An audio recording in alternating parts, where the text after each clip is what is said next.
What's going on, everybody? Thank you for tuning in to Fortitude Outdoors. I believe this is probably the first episode, first video on the channel. So if you're new here, thank you for tuning in. I appreciate it. My name is Riley Landrum. I've been bow hunting since I was probably about 12 years old. I'm 28 now. So this is definitely my biggest passion, thing I'm most passionate about, favorite hobby of mine. And it's currently June 21st. So right now I'm really just trying to go in, do some little summer projects, and that's kind of what I wanted to make this first video or first set of videos about. Probably call it like the mini season series, something like that. But basically just showing that you guys don't have to have big tractors, big farm equipment, crazy things like that to make the habitat better. Whether you're the guy who works 40 hours a week, 60 hours a week, you hunt just during the rut, whatever it is, there's always some small things you can do during the off season to enhance your odds for next year. So today, honestly, I'm very late on getting some of my sticks down from last season, running around on the saddle. So I'm gonna be doing that. Gonna be doing some scouting, putting some batteries in, trail cameras, really just basic minor stuff.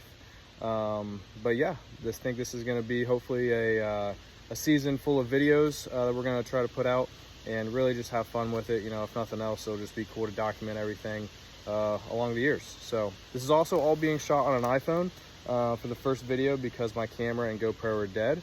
So yeah, we're gonna see how the camera quality is on the iPhone, and thank you guys for tuning in. Enjoy it. So this first spot that we are at is actually where I was able to kill my buck at last season. Looks a lot different now because I killed him in November, so it's a lot more green, a lot thicker in here now. But essentially it's on the backside of a saddle. So the saddle kind of ends right about over there past the four-wheeler, and then up over here we have a really big ridge, and then right over here kind of drops off around a little bit of a bend. That's where a lot of the bedding's at. I'm actually on the trail right now that I think the buck I shot last year, he was gonna take it. It was just a really good rut spot. Had never had anybody sit in this area before. And then last year, I think the second or third time I sat here, was able to get a shot on a pretty decent buck, which actually I have heard, and I cannot confirm it, but I've heard that when it's the big crap like that, for lack of a better term, so it is, that is buck crap. Is that true? I don't know. One of my buddies told me that, so definitely don't take that to the grave. That's really fresh. And this trail right here, kind of up here, and then I don't know if you guys can see that or not, that's where my sticks are at. So this trail currently is literally going right underneath where my stand was last year, and where I had my saddle at. Honestly, I probably might just put a regular hang on in here next year, but you can see we're here now. Got to take all those down. That is shameful on me for leaving them up all year, but really a pretty spot, man. Just one of my favorite spots I sat in. I'm obviously biased because I was able to get one out of here last year, but they kind of work off that hill down there, and then they will feed down this ridge. It gets real thick, real nasty down in there. And last year when I shot my buck, he came up right out of that, and pretty much right, those two trees, that V right there, like 15 yards past that, 10 yards past that, I was able to smoke him. So we're gonna get these taken down and move on to the next spot. So here we go.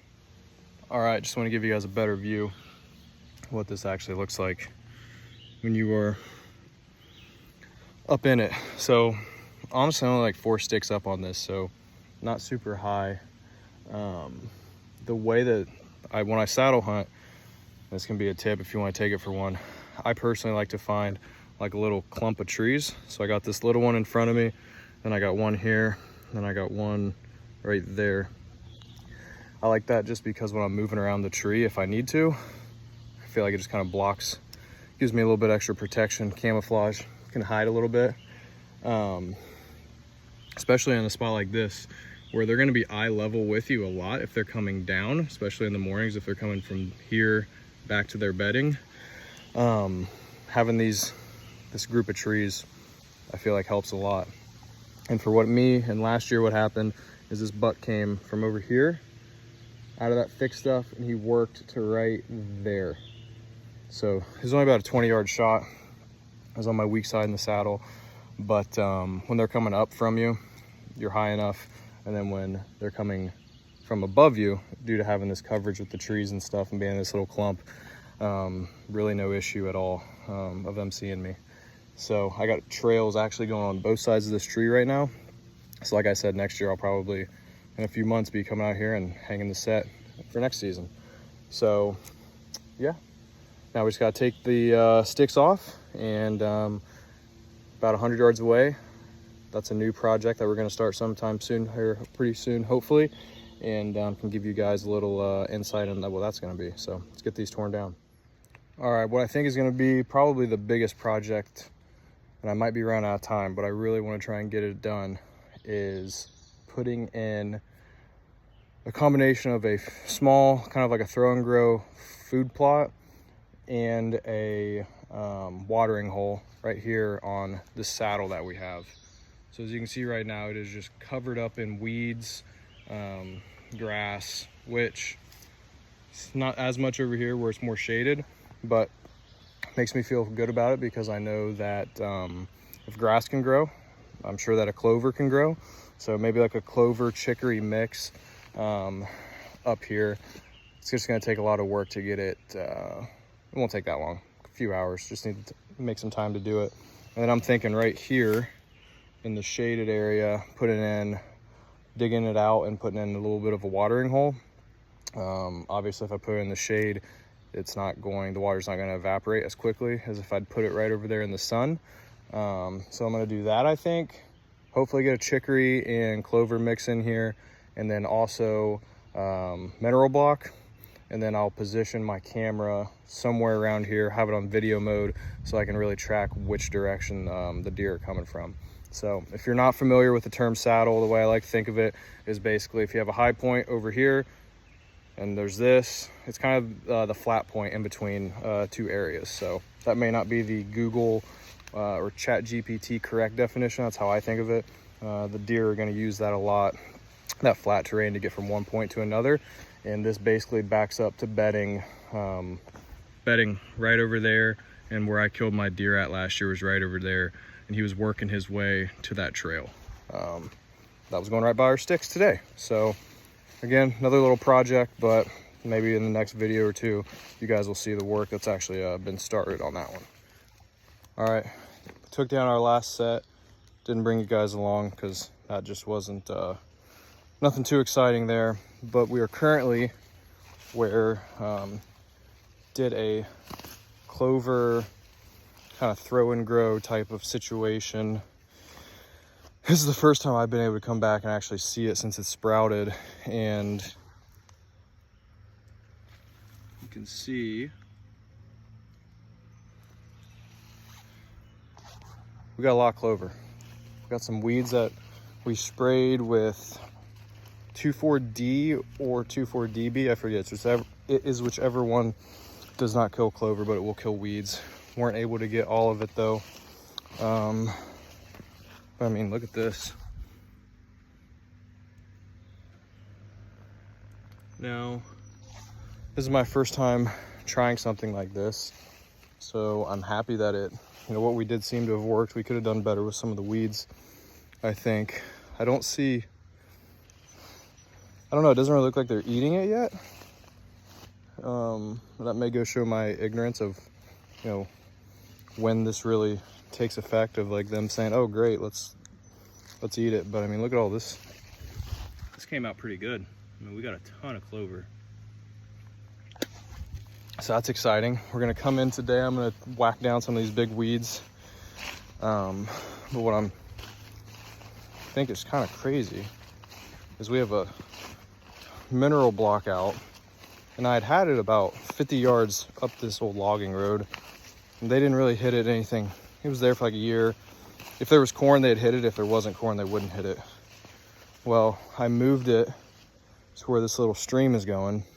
And look at this. I mean, they have been in here like crazy. So that's a good sign that they're definitely in the area. Some big tracks in here. And then I think what I'm gonna do, so that's pretty cool, as you can see, the block is there, and then tracks going right down into the water where they're just obviously hitting that creek going by, and then also crossing real heavy all up in there. So I think what I'm gonna do after I batteries and camera, throw some corn out, just see what's been around, is I'm gonna go looking for some big rocks. I'm basically gonna try and dam this up a little bit to make it kind of more of like a natural watering hole. I don't know, everybody says water is overlooked in whitetail hunting, and watering holes are a good idea, and I got some natural ones here. So let's try it. I also see a lot of little paw prints from raccoons.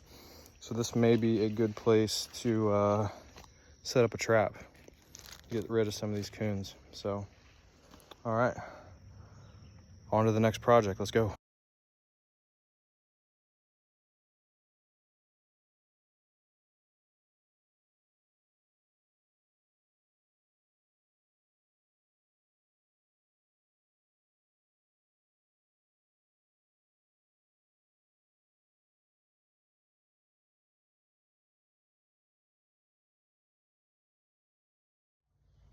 All right, so we just got done spraying our food plot, whacking down some of the tall weeds, and then spraying, try and get some of that grass and stuff out of it.